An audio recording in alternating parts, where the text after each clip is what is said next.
नमो तस्स भगवतो अर्हतो सम्मा सम्बुद्धस्स। नमो तस्स भगवतो अर्हतो सम्मा सम्बुद्धस्स। नमो तस्स भगवतो अर्हतो सम्मा सम्बुद्धस्स। आज की धर्मसभा में हमारे प्रेसिडेंट सर, सभा में उपस्थित हमारे भिक्षुजन और सभा में उपस्थित हमारे महाबोधि के सभी मेंबर्स को मैं यहाँ पे हार्दिक अभिनंदन करती हूँ। एक बहुत ही सर ने दुखद घटना हम सभी के बीच में बताई, तो इसका मुझे बहुत दुख है, क्योंकि हमारे बीच में जो हमारी युवा पीढ़ी है, अगर उनका मतलब ये एक बहुत ही दुखद घटना घटी है। हम सबको इसका बहुत ही दुख है, क्योंकि अनित्य दुख अनात्म, ये तो भगवान बुद्ध का संदेश ही है और ये सत्य है, परम सत्य है, तो इसको तो हम झुठला नहीं सकते हैं। लेकिन उसके क्योंकि हम सभी लोग एक पृथक प्राणी ही हैं, तो इसका दुख हम सभी लोगों को है और उनको भगवान जल्दी से जल्दी शांति उनको मिले, उनका जीवन जो है बहुत इन दुखों को सहन करने की उनको शक्ति मिले, ये मेरी कामना है। तो इसी के साथ आज मैं अपना जो मेरा टॉपिक है अभिधम्म इन डेली लाइफ, मैं उसको कंटिन्यू करती हूँ। इससे पहले के टॉपिक में हमने देखा था कि जो प्रतिसंधि, भवांग, आवर्जन और फिर इसके आगे की कड़ी थी कि आवर्जन, देशना, हियरिंग, स्मेलिंग, टेस्टिंग, स्पर्श, receiving, investigation and then determining. तो यहाँ तक हम लोगों ने ये चूंकि ये जो अभिधम्म कृत्य के आधार पे ये जो 14 पॉइंट्स हैं, उनमें से हमने ये 11 पॉइंट्स कवर किए थे। तो अब उनमें से जो 11 पॉइंट्स थे, उनमें से जो थोड़ा सा मेन है वो मैं यहाँ पर उसको एक बार रिव्यू कर लेती हूँ कि जो हमारा काम, मेन काम हमारा कहाँ से होता है कि ये जो हमारा पंच द्वार है, जो पंच सिस्टम, इंद्रियों का पंच सिस्टम है, जिसको कि पंच द्वार कहा गया है, तो वो कहाँ, वो सबसे आगे रहता है। कोई भी किसी भी तरीके का, चूंकि ये जो एक परफॉर्मेंस है, ये जो प्रक्रिया है इस लाइफ को परफॉर्म करने की, तो उसमें ये जो सबसे पहले जो, क्योंकि मेन काम क्या हो रहा है, मेन काम है कर्मा जनरेशन का काम है, मेन चीज। तो इस कर्मा जनरेशन की ही ये पूरी प्रोसेस है कि चित्त वहां पर कैसे काम करता है और उस चीज को कैसे परफॉर्म करता है।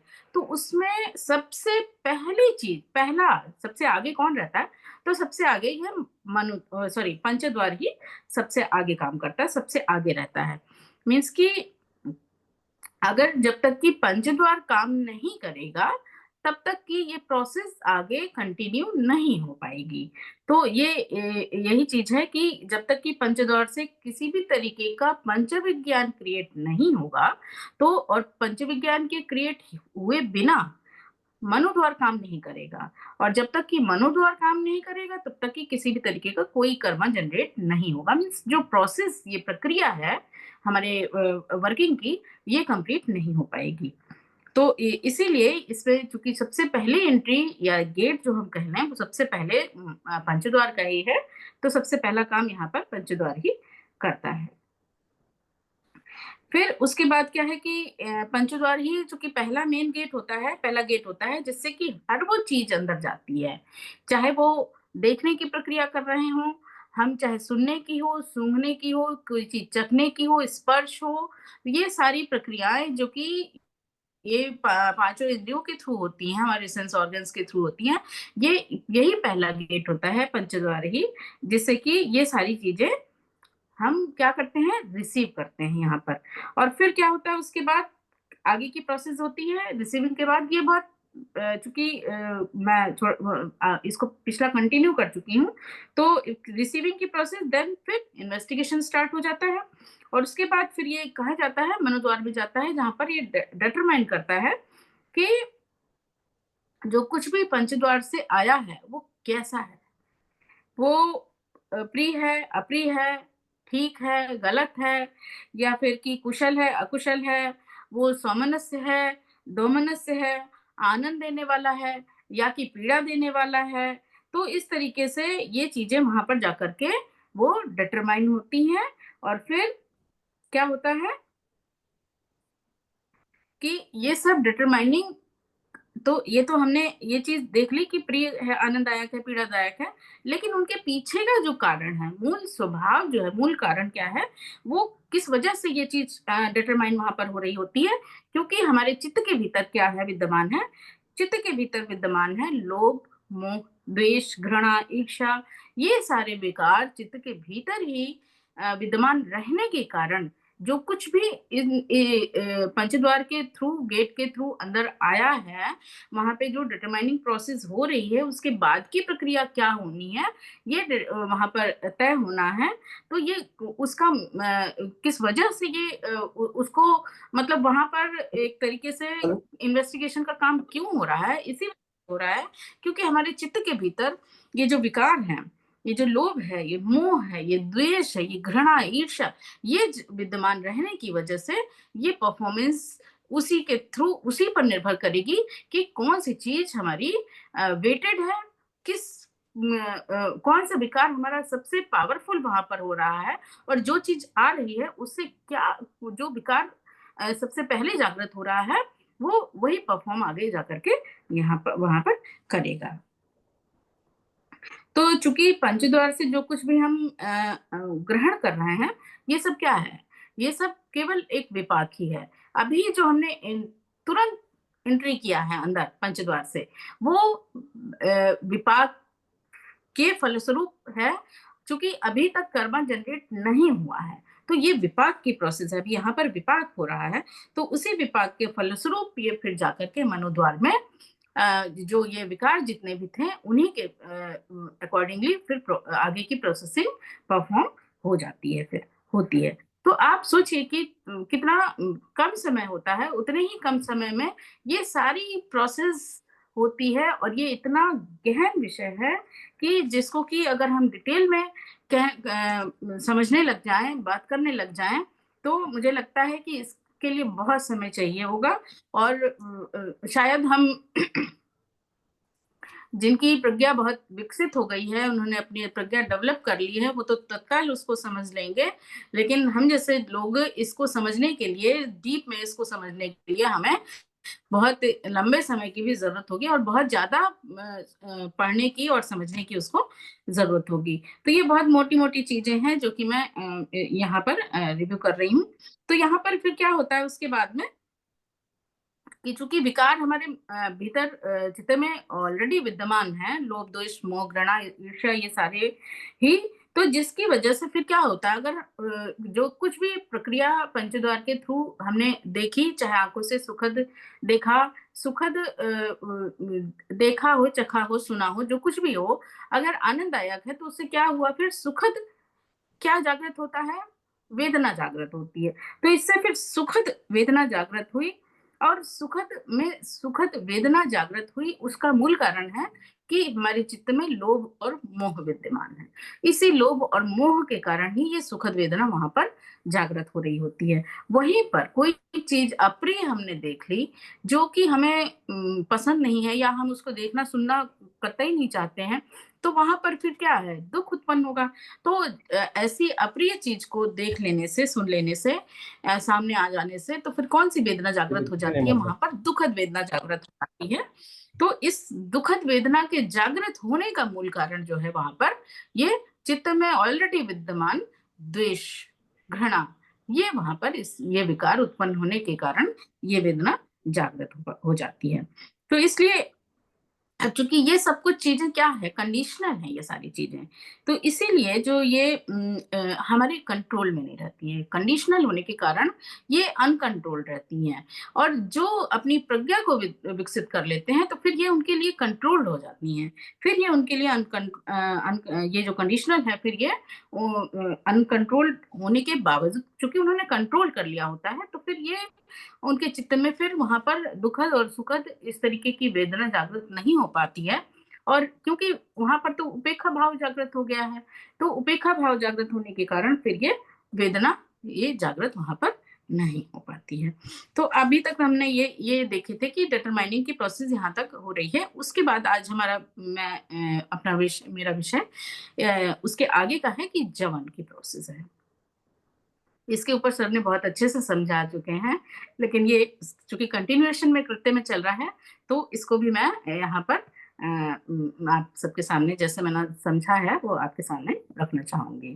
तो ये आज का विषय मेरा जवन है। तो मनुष्य जब चूँकि हम इस सीरीज़ में पहले से इस चीज़ को देख रहे हैं कि मनुष्य जब जन्म लेता है, तो मृत्यु तक कौन-कौन से उसके चित्त काम कर रहे होते हैं। तो ये पूरी एक प्रोसेस होती है, हमारी लाइफ की एक प्रोसेस होती है, जिसमें कि बहुत सारे फिर विषय आते हैं और इस पूरी प्रक्रिया को समझने के लिए जो हम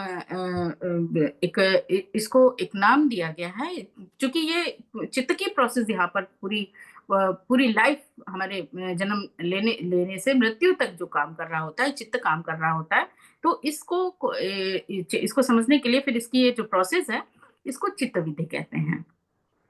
और ये जो बहुत ही गहन विषय है और इस गहन विषय को यहाँ पर बहुत डिटेल में तो कवर नहीं कर पाएँगे। तो मैं बहुत सिंपल सा शॉर्ट सा मैंने इसको तैयार किया है। क्योंकि हम यहाँ पर जो ये कृत संग्रह है, इसको जानने का प्रयास कर रहे हैं। तो इसमें ये जो जवन ये जो वर्ड है, ये जवन का चूँकि इसका किसी भी भाषा में इसका कोई दूसरा अर्थ नहीं है। हम कहीं भी पढ़ें, चाहे इंग्लिश में पढ़ें, पाली में पढ़ें, हिंदी में पढ़ें, संस्कृत में पढ़ें या किसी अन्य भाषा में भी पढ़ें तो इस जवन के शब्द को सिर्फ़ जवन ही लिखा गया है। इसका कोई शाब्दिक अर्थ किसी अदर भाषा में देखने को नहीं मिलता है। तो That is only vibration है, उसको क्या अब जवान चूँकि है? ये सॉरी सर, नामदेव सर आपका म्यूट नहीं है, प्लीज़ म्यूट कर लें सर।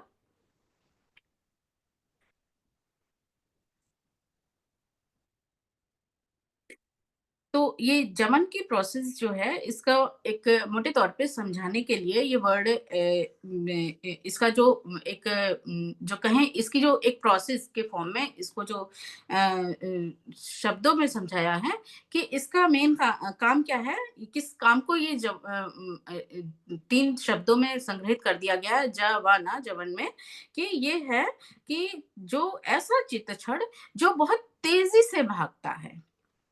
तो ये जवन क्षण मोमेंट जो होता है, ये एक तरीके से निर्णायक की भूमिका भी निभाता है, लेकिन वो पीरियड जो होता है 7 मोमेंट्स होते हैं, 7 क्षण चित्त क्षण होते हैं वहाँ पर। तो ये इन्हीं पीरियड्स के बीच में ये निर्णायक की भूमिका यहाँ पर अदा करता है और निर्णय लेने का काम यहाँ पर करता है। तो ये इसीलिए चूँकि ये 7 चित्त क्षणों में ये गिरता भागता है, तो ये इसीलिए फिर इसका जो वर्ड इसको एक्सप्लेन इस तरीके से किया गया है कि तेज़ी से भागना, 7 कदमों में तेज़ी से ये भागता है। अभिधम में तो जवन का केवल जो शब्द आता है जवन शब्द आता है यानी कि जवन मीन्स चित्त का भागना यहाँ पर लिया गया है। तो जवन कोई एक स्टेप नहीं होता है, ये 7 क्षण मोमेंट्स होते हैं जो कि 7 बार उत्पन्न होता है और मीन्स ये अगर मतलब जो चित्त है वो इस पीरियड में जवन के पीरियड में ये जब क्षण मोमेंट चल रहा होता है, इस पीरियड में ये 7 कदम चलता है और उसी पीरियड में ये अपना काम कर देता है। फिर डिटर्मिनेशन के बाद कोई भी चीज़ कहाँ जाएगी? पहले तो हमारा चित्त ने रिसीव किया, उसके बाद डिटरमाइन किया, देन डिटर्मिनेशन के बाद में अगर कोई भी चीज़, जो चीज़ भी रिसीव की गई है, वो कहाँ जाएगी? उसका क्या होगा? क्या करना है उसका? तो ये चीज़ जो है ये कुशल है कि अकुशल है, तो ये जवन चित्त क्षण में ही ये चीज़ डिसाइड होती है जाकर के। अब देखिए पहले पंचद्वार से आया, देन उसके बाद ये 11 पॉइंट्स तक डिटरमाइन होने की प्रक्रिया हुई। उस डिटरमिनेशन के बाद में ये क्षण जो आता है, जवन की प्रोसेस आती है, उस 12वें पॉइंट में, तो फिर ये प्रक्रिया अब तक तो सिर्फ़ रिसीविंग का काम हुआ, उसके बाद डिटरमाइन हो रहा है, उसके बाद में फिर ये भेजा जा रहा है वहाँ पर कि इसका क्या होना है, ये तय करो कि इस ये जो चीज़ भी हमने रिसीव की है, ये इसमें जो वेदना जागृत होनी है, वो किस तरह की वेदना जागृत होनी है कि जहाँ पर ये तय होता है कि यहाँ पर ये कुशल में है या अकुशल में है। तो फिर जो ये जो जवन चित्त होता है जवन चित्त है, इसी क्षण में ये डिसाइड हो जवन चित्त क्षण में ही ये डिसाइड होता है कि ये कुशल है या अकुशल है। उसी के अकॉर्डिंगली फिर ये कर्मा जो है वो जनरेट होने का काम होता है। तो किसी अप्रिय चीज़ को देखते और सुनते ही या फिर उस किसी अप्रिय पर्सन से मिलते ही या फिर हमने कोई चीज़ ऐसी देख ली कि जो हमें नहीं देखनी चाहिए थी सुन ली, सूँघ ली, जो कुछ भी मतलब जो हम पंचद्वार से जो कुछ भी रिसीव करने का काम कर रहे हैं, अगर वो अप्रिय है, तो उस क्षण क्या होता है कि जैसे ही हमने अप्रिय किस कोई पंचद्वार से उसको रिसीव किया, तो सबसे पहले जो जागृत होता है, वो क्या जागृत होता है? द्वेष जागृत हो जाता है, सबसे पहला। तो द्वेष के कारण ही ये जो भावना जागृत होगी, वो फिर चूँकि द्वेष जागृत हुआ द्वेष पहले से विद्यमान है वहाँ पर, तो इसकी वजह से फिर अकुशल भावना जो है वहाँ पर जागृत होने का काम कर देती है। तो अब चूँकि ये जो द्वेष की भावना है वो स्वतः ही इस पे ये अनकंट्रोल्ड है, इस पे हमारा कंट्रोल नहीं है। हम चाहकर भी हम सामने वाला हम मान लीजिए कि कोई बहुत ही दयावान पर्सन है या मतलब वो एक बहुत ही जिसके अंदर मोरालिटी बहुत ज़्यादा है, लेकिन फिर भी कोई क्षण ऐसा आता है कि को जो चीज़ हमें नहीं पसंद है, हम नहीं चाह रहे हैं, उसको देखते ही ये क्षण मोमेंट जागृत हो जाता है, द्वेष जागृत हो जाता है। चूँकि ये अनकंट्रोल्ड है, तो इस पे हमारा वश नहीं होता है।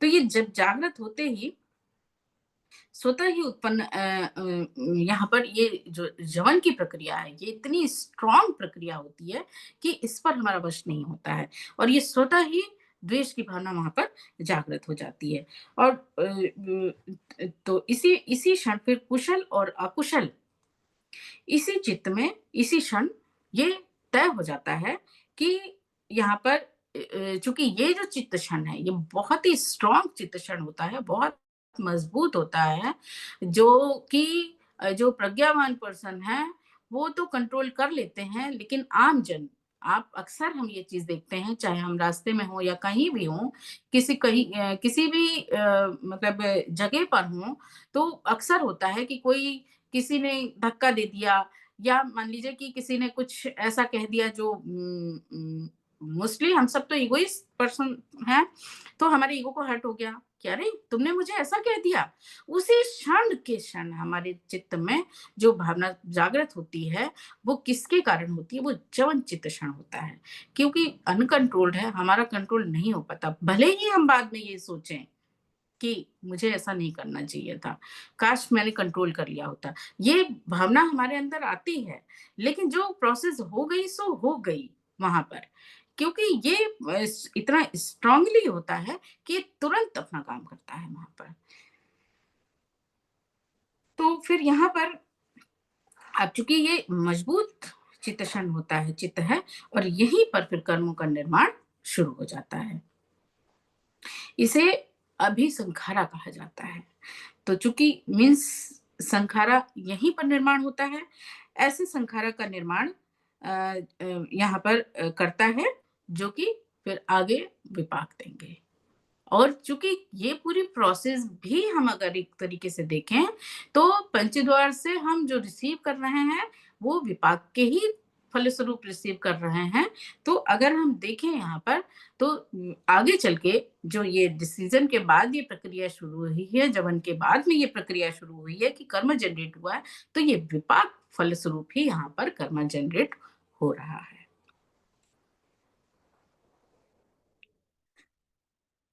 तो अब चूँकि ये बहुत ही मज़बूत चित्त क्षण होता है जो कि कुशल और अकुशल निर्धारित करता है, तो यहाँ पर हम एक छोटा-सा ये एग्ज़ाम्पल लेते हैं कि मान लीजिए कि जैसे कुछ लोग होते हैं कि उनके दिल में कुछ दया भाव होता है, बहुत मतलब अच्छा पर्सन है।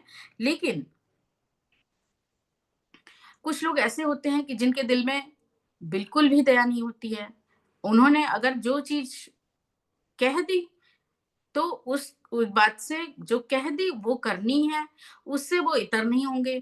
क्यों? क्योंकि वो अ, उ उनके अंदर सबसे पहले तो ये ईगो है, दूसरी चीज़ है कि वो उ उनके भीतर ये जो द्वेष और घृणा और ये अहंकार की भावना जो ऑलरेडी फ़िल हुई पड़ी हुई है, ये विपाक फल स्वरूप भरी पड़ी हुई है। और हम सबके भीतर हम जो कुछ भी, चाहे हमारे अंदर दया की भावना हो, चाहे हम हमारे अंदर प्रेम की भावना हो, द्वेष हो, लोभ हो, मोह पड़ा हुआ है। अब चूँकि ये सब किसके थ्रू आता है भीतर, ये हमारे कर्मा के ही थ्रू आता है। और चूँकि ये एक क्लॉक वाइज़ प्रोसेस चलती रहती है कि विपाक के फलस्वरूप ही कर्मा जनरेट हो रहा है और कर्मा के फलस्वरूप ही फिर हमें विपाक झेलना है। तो ये जो हमारा प्रकृति समुत्पाद है, ये पूरा एक साइक्लिंग चेन इस तरीके से चल रही होती है, जिसके कारण ये प्रक्रिया इसको मतलब कहाँ पर किस पॉइंट पे जाके रोके, ये फिर हम तय नहीं कर पाते हैं। तो अब ये जो कर्मा जनरेट होता है, उसके आगे अब वो कर्मा किस तरीके का होगा? अगर बहुत ज़्यादा लोभ है, मोह है, द्वेष है तो ऑब्वियसली बहुत ही अकुशल कर्मा ही जनरेट हो जाएगा। देखिए कुछ लोग होते हैं, हम अपने जीवन में ऐसे मिलते हैं कि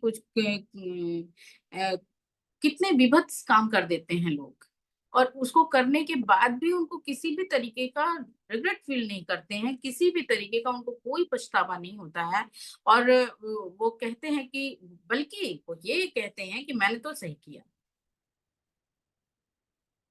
तो ऐसी तो हमको फिर यहाँ पर ये चीज़ जो लोग मतलब सोचने की ज़रूरत होती है कि इस पर्सन के भीतर ये जो भावना भरी हुई है, ये कितनी स्ट्रॉन्ग उसका जवन चित्त है वहाँ पर कि जो उसको क्षण भर भी ये सोचने के लिए पीछे को नहीं देखने की इजाज़त उसको देता है या फिर उसके अंदर ये बिंदु ही नहीं है कि वो ये सोच सके कि इसका परिणाम क्या होगा या मुझे ऐसा करना चाहिए कि नहीं करना चाहिए। वहीं कुछ लोगों के भीतर जो दया भाव होता है थोड़ा-सा, वो कुछ भी अकुशल करने से पहले उसको कई बार सोचते ज़रूर हैं। और कुछ क्षण अगर हम सोच भी लेते हैं, वो एक पीक पॉइंट होता है जैसे कि जवन क्षण जो है ये भी एक पीक पॉइंट ही डिसीज़न के बीच का होता है।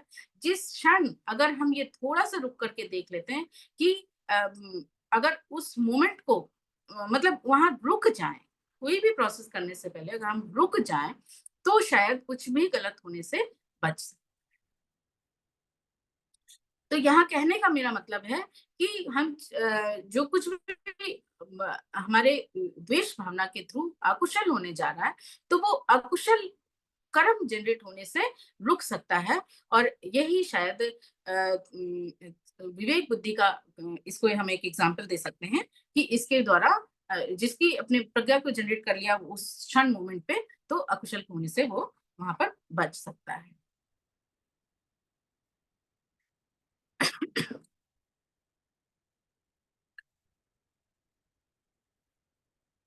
अब ये भी चूंकि हमारे पूर्व कर्मों पर ही डिपेंड करता है कि हमारा जो ये जो माइंड सेटअप है या कहें कि हमारा जो स्वभाव है वो किस तरीके का होगा। जिन्होंने कुशल कर्मा अपने स्टोर करके रखे हैं, कुशल कर्मों के उसके फलस्वरूप उनका स्वभाव बहुत सोफिस्टिकेटेड, बहुत दया भावना, करुणा उनके भीतर रहती है। और जो बहुत ही मतलब जिन्होंने सिर्फ लूट-पाट, हत्या या फिर बहुत ही बुरे कर्म ही करके आए हैं वो, तो उनके भीतर वो भावना भरी रहेगी। वो क्योंकि ये तो चित्त आया है ना, ये बॉडी पंचम लोक की जो ये बॉडी है, उसमें चित्त ही तो आया है और वो चित्त जो कुछ भी वहाँ से लेकर के सब कुछ अपने साथ लेकर के आया है। तो चाहे कुशल कर्मा हो, चाहे अकुशल कर्मा हो, कुशल कर्मा है तो चित्त बहुत करुणामयी दया भाव के से फुलफिल रहेगा। और अगर बुरे ही कर्म करके आए हैं तो ऑब्वियस सी बात है कि हमारा जो ये चित्त उस दूसरे जन्म से आया हुआ है, वो अपने साथ वही बुरे कर्म ही लेकर के आया है, वही बुरी भावना ही लेकर के आया है। तो जिसकी वजह से उनका जो स्वभाव होता है लोगों का, वो उसी तरीके का स्वभाव भी उनका हो जाता है कि जरा-जरा सी बात में गुस्सा करना, क्रोध, द्वेष एवरी टाइम, हर किसी से हर्ट होना, हर किसी को हेट की भावना से ही देखना, किसी पे भी किसी की बात को मतलब कि एक्सेप्ट ना करना और हर किसी की बात को यहाँ पर कि अपने ईगो पे लेना। तो इस तरीके की जो ये भावना होती हैं, ये भी हमारे कर्म ही निर्धारित करते हैं कि हमारा स्वभाव यहाँ पर किस तरीके का होगा। कुछ लोग होते हैं कि पाप कर्म करते समय बिल्कुल भी उनको भय नहीं लगता है, ज़रा भी संकोच नहीं करते हैं। छोटे-छोटे बच्चों को भी हम देखते हैं कि छोटे-छोटे बच्चों को भी किस तरीके से वो मतलब उन्होंने एक एक होता है कि किसी की हत्या आप कर रहे हो, तो एक बार में उसको मतलब कर दिया, फिनिश कर दिया। लेकिन कुछ लोग होते हैं इस तरीके का, उनके अंदर इतना घृणा भाव भरा होता है कि वो उसको अगर डेथ भी दे रहे हैं, तो इतना ज़्यादा तड़पा-तड़पा करके उसको इतना ज़्यादा, इसके बहुत सारे एग्ज़ाम्पल आजकल हमको देखने को मिलते हैं। जैसे कि इससे पहले हम एक कलकत्ता में एक लेडी डॉक्टर जो थी, उनका इस तरह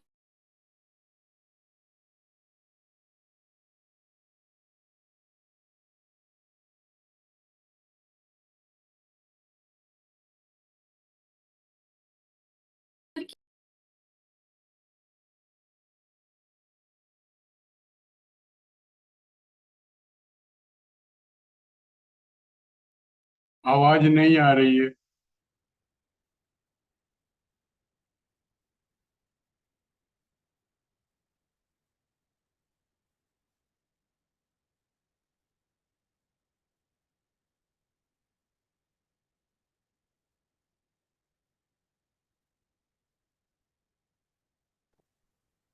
आवाज नहीं आ रही है। अरे सर, मेरा थोड़ा-सा प्रॉब्लम आ गया था हाँ, नेटवर्क ओके ओके। का, सॉरी। बस मेरा टाइम भी कंप्लीट हो रहा है सर। तो ऐसे लोग जो कि बहुत ही मतलब जिनके अंदर बिल्कुल भी दया भाव नहीं होता है, तो ये उनकी कर्म ही उनके स्वभाव को भी डिसाइड करते हैं कि उनका स्वभाव किस तरीके का होगा। तो ये सारी चीजें हैं जो कि हमारे जो ये पंचद्वार से फिर मनोद्वार के थ्रू कर्मा जनरेट होता है यहाँ पर। और ये जो 7 टाइम क्षण मोमेंट होता है, जवन का जो पीरियड होता है, ये बहुत ही स्ट्रांग होता है, जो कि डिसाइड करता है कि कर्मा जनरेट होगा तो किस तरीके का यहाँ पर होगा। अब यहाँ पर जो बुष्टापन्ना चित्त ये डिसाइड उसी समय पे कर देता है जब डिटर्मिनेशन का चल रहा होता है, प्रोसेस हो रही होती है, तो उसी समय पे ये तय हो जाता है कि जवन की क्रिया स्टार्ट होगी। अब कब जवन की क्रिया स्टार्ट होगी, ये वहां पर डिसाइड हो जाता है। अब मनोद्वार में भी बहुत सारी चीजें, कुछ तो पंच इंद्रियों के थ्रू हम एंट्री कर रहे होते हैं, लेकिन बहुत सी चीजें ऐसी भी होती हैं जो ऑलरेडी हमारे मनोद्वार में पड़ी होती हैं। तो जिसको कि बहुत से लोग बाद में होता है कि वो उन्होंने उसको सोचा कि कहीं देखा नहीं सुना नहीं वो चीज, मतलब कि पंचेंद्रियों के ही थ्रू जो कुछ भी हम लेते हैं, फिर वहां पर पंच विज्ञान स्टार्ट होता है, उसके थ्रू जाकर के मनोद्वार में काम आगे स्टार्ट होता है। लेकिन कुछ चीजें ऐसी होती हैं जो ऑलरेडी मनोद्वार में पड़ी होती हैं, जो ये डिसाइड फिर आगे करती है, वहां पर जवन क्षण मोमेंट फिर स्टार्ट होता है, उसके थ्रू फिर कर्मा जनरेट होने की प्रोसेस शुरू हो फिर वहां पर परफॉर्म होती है। तो बहुत सी चीजें जो मनोद्वार है वो स्वयं ही सोच लेता है, और फिर इस कर्म के ये जो प्रोसेस है, फिर यही आगे हमारा जन्म होगा कि नहीं होगा, ये आगे की प्रक्रिया परफॉर्म यहीं से हो जाती है। तो इसी के साथ मुझे सभी लोगों ने बहुत शांति से सुना सर, और मुझे सुनने का कहने का, अपनी बात रखने का मौका दिया, इसके लिए मैं महाबोधि की बहुत बहुत आभार व्यक्त करती हूँ। सभी लोगों को मेरा बहुत नमो बुद्धाय।